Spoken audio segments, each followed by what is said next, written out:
பிஸ்மில்லா. இன்னைக்கு இரண்டாவது சுற்றா மஜ்தல் கிப்லத்தைன் 2 கிப்லா உள்ள பள்ளிவாசலுக்கு நாங்க 2வது தடவை வந்திருக்கோம் டீமோட. ஆல்ரெடி முந்தானத்தின இதுக்கும் வந்துட்டு போயிட்டேன். இது எங்கள் டீம் பஸ் கிட்ட நினைக்கிறாங்க. நான் பள்ளிவாசலுக்கு முன்னாடியே வந்ததுனால ஹசரத் உடைய பயான லைவ் போட முடியல. ஹசரத் அங்கங்க விளக்கம் சொல்லிக்கிட்டே வருவாங்க, டீமோட விளக்கம் சொல்லிக்கிட்டே வருவாங்க. ஹசரத்துடைய பயானை போட முடியல. இது மஜ்தல் கிப்லத்தைன் அப்படிங்கும் போது மதீனாவுல இருந்து ஹசரத் ரசூல் ஸல்லல்லாஹு அலைஹி வஸல்லம் இடத்துல இருந்து ஒரு எத்தனை கிலோமீட்டர்னு தெரியல, கூகுள்ல பார்த்தா தெரியும். பார்க்காம சொல்லிட்டேன். அதை பார்த்து ரசூல்லா என்ன செய்றாங்க, இங்க ஒரு விருந்து, ஒரு அம்மா கொடுக்குறாங்க விருந்து. காலைல அங்க வந்து ரசூல்லா இங்க வந்துட்டு மத்தியானம் லோகர் தொழுவணுமே அப்படின்னு சொல்லிட்டு இங்க லோகர் தொழுவும் போது ரசூல் ஸல்லல்லாஹு அலைஹி வஸல்லம் எப்போதுமே என்ன நினைப்பாங்க, எப்போதுமே பைத்துல் முகத்தஸ பார்த்து தொழுவுறோமே, அல்லாஹ் நம்மளுக்கு காபத்துல்லா நம்மளுக்கு கொடுத்தான், தவாஃப் அங்க செஞ்சோம், நம்மளுடைய பூமி நம்ம வாழ்ந்த பூமி அப்படின்னு சொல்லிட்டு அவங்களுக்கு ஒரு கவலை இருந்துகிட்டே இருந்துச்சு மனசுல. இந்த மாதிரி நம்மளுடைய பூமியை பார்த்து தொழு சொன்னாக்கா ஒரு வரலாற்று சிறப்பு மிக்க பூமி ஆச்சே, எல்லா நபிபார்கள் வாழ்ந்த இடமாச்சே அப்படின்ற ரசூலுல்லாஹ்வுடைய ஒரு எண்ணத்துல ஓடிக்கிட்டே இருந்துச்சு. இப்போ இங்க லுஹர் தொழுகிறாங்க. லுஹர் சஹாபாக்கள் எல்லாம் தொழுதுகிட்டு இருக்கும்போது அல்லாஹ் தஆலா உத்தரவு கொடுத்துட்டான், உங்க ஆசைப்படி நீங்க விருப்பப்பட்டபடி உங்களுக்கு இந்த இதை கிப்லாவாக்கி தந்துடுறேன் அப்படின்னு சொல்லிட்டு அல்லாஹ் தஆலா ஒரு ஆயத்தை ஜிப்ரீல் அலைஹிஸ்ஸலாத்தை விட்டு அறிவிச்சிட்டான். அப்ப தொழுதுகிட்டு இருக்கும் போதே டக்குனு ரசூலுல்லாஹ் 2 ரக்காத் தொழுதுட்டாங்க. அத்தியாயத்தை முடிச்சுட்டாங்கன்னு சொல்றாங்க, அத்தியாயத்தை முடிக்கலன்னு சொல்றாங்க. அந்த நேரத்துல அப்படியே திரும்பிக்கிறாங்க. பலஸ்தீனை பார்த்து தொழுதவங்க, பைத்துல் முகத்தை பார்த்து தொழுதுகிட்டு இருந்தவங்க அப்படியே காபத்துல்லா பார்த்து தொழ ஆரம்பிச்சாங்க. அதான் 2 கிப்லா அப்படிங்கிறது. அது உள்ள என்னுடைய சேனல்ல முன்னாடியே ஆல்ரெடி போஸ்ட் பண்ணிருக்கேன். பைத்துல் முகத்தஸ் நோக்கி இருக்க இடத்துக்கு ஒரு கிப்லா மாதிரி ஒரு அடையாளம் போட்டிருப்பாங்க.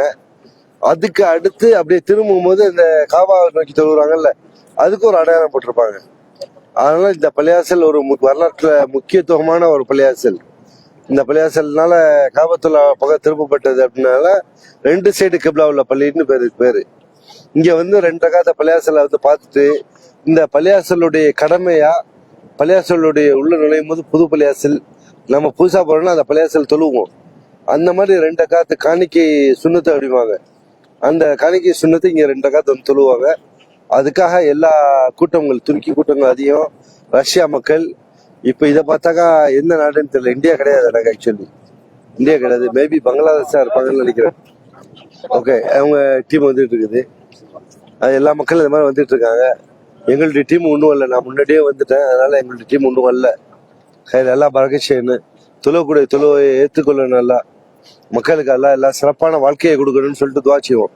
எல்லாம் நல்லவர்கள், வலிமார்கள், சஹாபாக்கள் வாழ்ந்த பூமியில, சஹாபாக்கள் நமக்காக துவா செய்த பூமியில அல்லாட்ட நம்ம கேட்டோம்னா அல்லாஹ் உடனே ஏத்துக்குவான், கண்டிப்பா ஏத்துக்குவான். சில ஏத்திட்டு அல்லாஹ் பறக்க செய்வான். நம்ம அனைவர்களுக்கும் எல்லாம் பறக்க செய்ய வேண்டும். இந்த உம்ராவுடைய பாக்கியத்துல நிறைய வரலாற்று சிறப்பு மிக்க இடங்கள் இருக்குது. ஒரு இடங்களை பார்க்கணுட்டாக்கா நாட்கள் பத்தாது. அதுக்கு எப்படின்னா தங்கி ஒவ்வொரு வக்து தொழுகைக்கு ஒவ்வொரு பள்ளிக்கு போயிடணும், அந்த மாதிரி போயிடணும். இப்ப நாங்கெல்லாம் எப்படின்னா பேக்கேஜ், எல்லாமே பேக்கேஜ், ஹோட்டலு சாப்பாடு எல்லாமே பேக்கேஜ் ஆகிறதுனால நம்ம சுற்றுலா கூட அடுத்த வேலை சாப்பாட்டுக்கு போயிடணும். அப்படி இல்லைன்னா நம்ம சாப்பாடு கிடையாது. அது சாப்பாடு ஒண்ணு இங்க பெரிய காசு இல்லை. 10 ரியால்ல இருந்து ஒரு 20 ரூபா 25 ரூபாய்க்கு சாப்பிடலாம். 10 ரியால் தான் 250 ரூபா, 25 ரியால் சாப்பிடலாம். நல்லா ஹை கிளாஸா சாப்பிடலாம். 520 ரூபா தான் ஒரு ஆளுக்கு ஆகும். மந்தி நம்ம சாப்பிட்றோம் ஒரு ஆள் 500 ரூபாய்க்கு. இது ஒன்றும் பெரிய காசு இல்லைன்னு வச்சுங்களேன். எல்லாம் ஆனா எல்லோரோட சேர்ந்து இருக்கும்போது ஒத்துமையா தான் போகணும். நான் பிரிஞ்சு நான் அங்க போய் சாப்பிட போறேன், இங்க போறேன் அப்படின்னு சொல்லிட்டு சொல்லக்கூடாது. எல்லாம் ஒத்துமையா இருக்கிறது நம்மளுடைய பிரதர்ஸ். இதுல ஒற்றுமை பாசம் ஏற்பட்டு போயிடும். ஒருத்தருக்கு ஒருத்தர் விட்டு கொடுக்காம ஏறாங்க. எங்கள்கிட்ட டீம்லயே ஒரு நாள் என்ன செஞ்சாங்க, மக்கா காபத்துல்லால போய் ஹஜ்ஜால தொட போறேன்னு சொல்லிட்டு ஒரு சின்ன பொண்ணு ஹஜ்ரத்தை கேட்டுச்சு, எப்படி நாங்க தொடுறதுன்னு. அவரே ஐடியா சொல்லி கொடுத்தாரு, நீங்க இந்த மாதிரி போங்கம்மா, தவாப் சுத்துற இடத்துல விட்டுட்டு பாபு இந்த முன்னாடி டோருக்கு அடுத்த சைட்ல போய் நின்றுகிட்டு அங்கேருந்து கொஞ்சம் கொஞ்சமா காபத்துல்லாவுடைய ஹஜ்ஜால நோக்கிவாங்க. இங்கேருந்து போனீங்கன்னாக்கா ருக்குனில் யமான் போனா விடமாட்டாங்க, உங்களை விடமாட்டாங்க, தள்ளி விட்டுருவாங்க. அதனால அங்கேருந்து எல்லாம் கொஞ்சம் கொஞ்சமா வரலாம். அந்த ஹஜ்ஜால கிட்ட அப்படியே பிடிச்சிங்க, போலீஸ் நிற்கும், ராணுவம் நிற்கும், அப்படியே நீங்க போயிடுங்க அப்படின்னு சொன்னாரு.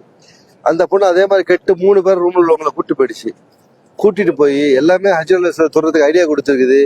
அவங்க நினைச்சிட்டாங்க, பயந்து போய் நவந்துட்டாங்க, பயந்துட்டாங்க. அப்ப இருக்கும்போது தள்ளி விட்டுருவாங்க, சில பேர் தள்ளி விட்டுருவாங்க, கூட்டத்தை தள்ளிடுவாங்க. அடுத்து கூட்டத்தை விட்டு ஹஜ்ரல் அஸ்வதை தொட்டுட்டு முத்திட்டு வரும்போது ஆல்ரெடி உள்ள போறேன்னு சொல்லிட்டு அமுங்கி போயிடுவாங்க, நஞ்சிடுவாங்க. அதுல அவங்க நசுங்கி போயிட்டாங்க அவங்க. அப்ப அவங்க எல்லாம் வெளில வந்துட்டாங்க. இந்த பொண்ணு மொத்தம் நினைச்சு பிரியமா நின்று தொட்டு ஹஜ்ரல் அஸ்வதை தொட்டு முத்தமிட்டுருச்சு. இவங்க என்ன செஞ்சாங்க, போனது 1.5 மணி நேரம் போன உள்ள போனாங்க, ஒருத்தர் உழுந்தாங்க, அதுல நம்ம பொண்ணு மாட்டிக்கிச்சு போல இருக்குது அப்படின்னு சொல்லிட்டு அழுவ ஆரம்பிச்சிட்டாங்க வந்து. நாங்கள் எல்லாம் இருக்கோம், எல்லாம் சொன்னாங்க, அஜய் சொன்னாங்க வாங்க போவோம், எல்லாம் போவோம், போய் தேடுவோம் அப்படின்ட்டு. ஆனா ஒரு நம்பிக்கை எங்களுக்கு இருந்துச்சு. அங்க போன பிற்பாடு ஆட்டோமேட்டிக்கா ராணுவம் தூக்கி விட்டுரும். ராணுவ நம்பர் இருக்குது, நம்பரை வச்சு கூப்பிட்டுருவாங்க, அந்த மாதிரி சிஸ்டர் இருக்குது அப்படின்னு சொன்னோம். அவங்க ஒத்துக்க மாட்டேன்னாங்க. நம்ம போலாம் அப்படிங்கும் போது அவங்க அங்கே புறப்பட்டு வந்துட்டு இருக்காங்க.